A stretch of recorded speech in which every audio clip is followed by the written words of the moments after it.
अस्सलाम वालेकुम students. Cross culture psychology के साथ लेक्चर नंबर 1 सैयद एजाज नकवी आपके सामने हाजिर है और आपसे कन्वर्शन मॉडल है सैयद एजाज नकवी। मॉड्यूल नंबर 1 का मतलब ये है कि टॉपिक नंबर 1 इसमें काफ़ी सारे टॉपिक्स हैं और मिड टर्म में 95 टॉपिक्स हैं। टॉपिक नंबर 1 क्या है जी? Introduction to ethical issues in psychology. Ethics से बहुत ज़्यादा इन्वॉल्व होते हैं साइकोलॉजी या किसी भी सिस्टम में। कोई भी साइंटिफिक रिसर्चेज होती हैं उसमें एथिक्स इन्वॉल्व होते हैं। APA ने एथिकल प्रिंसिपल ऑफ साइकोलॉजी और कोड ऑफ कंडक्ट जो है जारी किया। वो क्लिनिकल प्रैक्टिस और एजुकेशन और रिसर्च और पब्लिकेशन हर चीज़ के लिए तो उसको है कि लागू कर दिया गया। Code of conduct code of ethics में क्या है ये APA के वही प्रिंसिपल और स्टैंडर्ड जो पहले बात कर गए।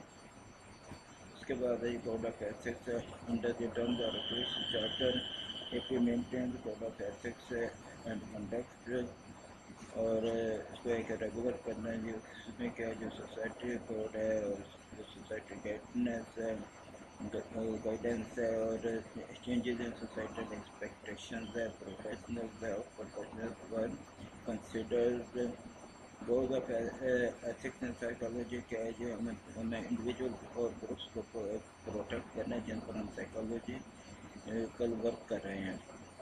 जो वॉल्टियर होते हैं उन पे वर्क करना है। पब्लिक रिकॉर्डिंग जो स्टैंडर्ड और डिसिप्लिन है उसको मेंटेन करना है। स्टूडेंट्स रिकॉर्डिंग एथिक्स को मेंटेन करना है। जो goals of ethics in psychology to provide a framework for guideline decision making for psychologist को। उसके बाद आ जाएंगे इन स्टैंडर्ड को अप्लाई करना है। अच्छा, इसके अलावा इंसानों के अलावा जानवरों पर भी के लिए भी कोड ऑफ कंडक्ट दिया गया है, कोड ऑफ एथिक्स दिया है। उसके चंद जो ना पार्ट्स हैं वो देखें। वो क्या है? Conformity, distance, context, power, emotion, role of social norms, organizational pressure, group self identity. ये तमाम चीज़ें जो निज़ाम पे इन्वॉल्व होते हैं ग्रुप में या इंडिविजुअल में, वहाँ पे साइकोलॉजिस्ट को चाहिए कि वो इन्फॉर्म करे aware to we are aware to of the importance of. हम तो इनकी इम्पोर्टेंस रखते हैं मगर इस चार्टर के उस पर एक इन्फॉर्म करना है लोगों को। उसमें अभी जो वीकनेसेस हैं, जो स्ट्रेंथ हैं, जो माइंडफुल चीज़ें हैं और उसको जो एथिकल वे पॉसिबल है ये हमने इन्फॉर्म करना है।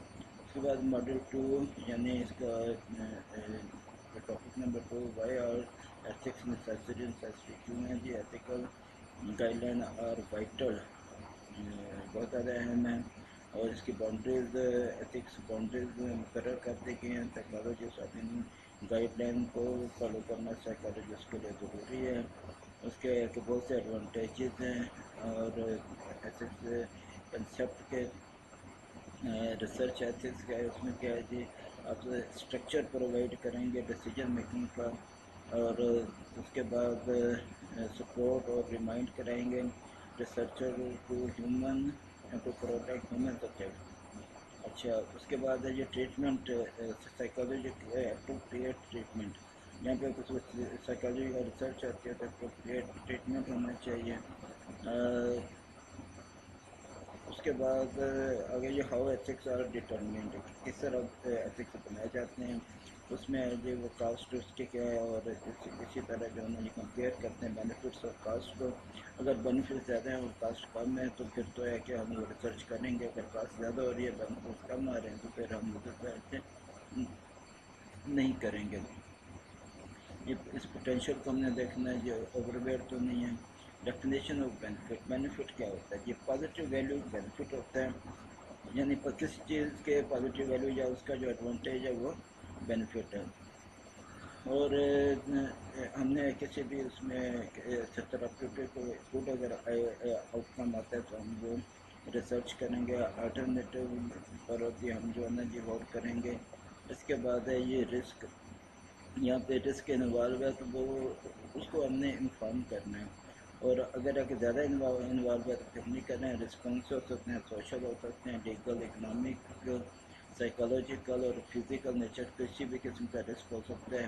اور اگر ہے کہ یہ براڈر سیگمنٹ آف سوسائٹی اگر ہے تو یا انڈیویجول ہے تو بھی ہے کہ یہ دونوں چیزوں پر اپلائی ہوتا ہے. اس کے بعد ہے یہ بیلنس کرنا ہے جی بینیفٹس اور رسک کو. اگر ہے کہ بینیفٹ اس ریسرچ کے زیادہ ہیں اور رسک کم ہے تو پھر ہم نے اس کو اس بینیفٹس کو دیکھنا ہے. اگر رسک زیادہ ہیں پھر ہم نے اس کو چھوڑ دینا ہے. اچھا پوٹینشیل بینیفٹس کیا ہیں جی. Risk can not be known ahead of time.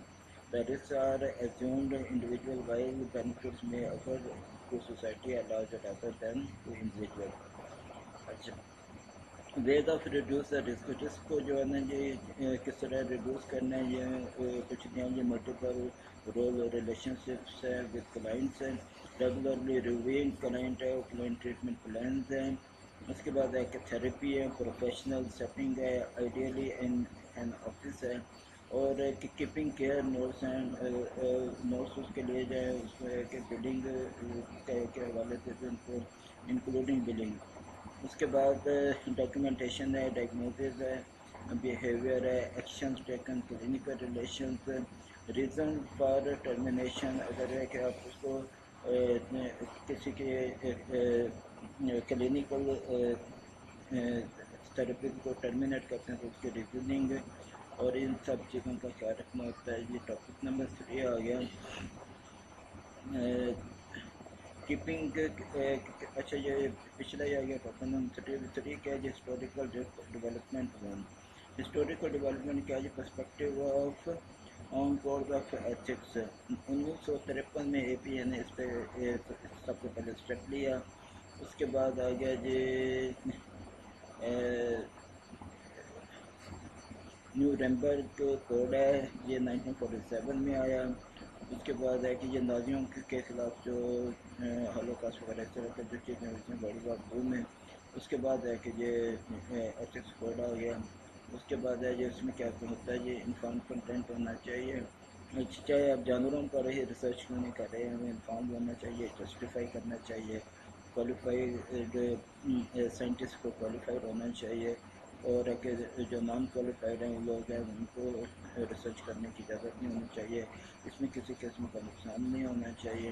Declaration of Helsinki یہ WMA ورلڈ میڈیکل ایسوسی ایشن یہ ڈکلیریشن آف ہیلسنکی 1964 میں یہ اسٹیٹمنٹ آئی تھی.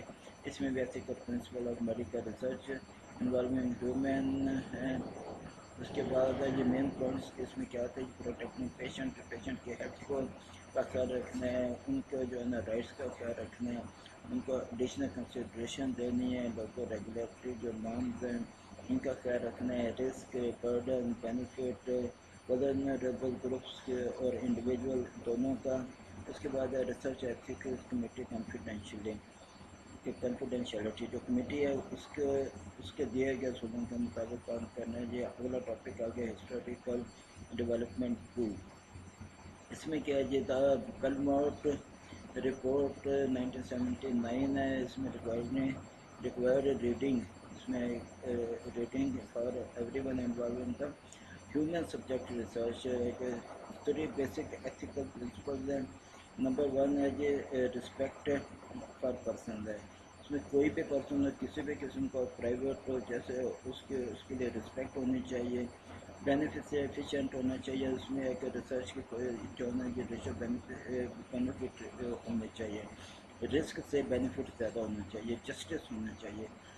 جسٹس یعنی ہے کہ انصاف ہونا چاہیے کسی قسم کے جو ہے نا کسی کو ایکسپلائٹ نہیں کرنا اور کسی کو ایکویٹیبلٹی کو نقصان نہیں پہنچانا. بیلنسنگ 3 پرنسپل ہے. تینوں جو 3 پرنسپل ہیں تینوں کو بیلنس رکھنا چاہیے. اس کے بعد کیا ہے جو اس کی مثال دی ہے we might derive from the principle of respect. اس کو involve involved of children in the research because children are unable to choose for themselves.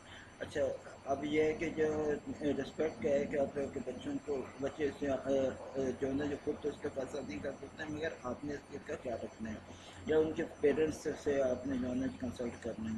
اسی طرح ہے کہ گائیڈ لائن آپ نے فراہم کرنی ہے.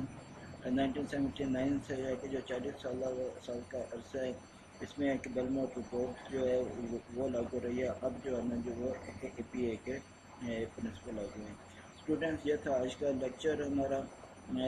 کمنٹس میں ضرور بتائیے گا. سید اجازت کو اجازت دیجیے. السلام علیکم. اللہ حافظ.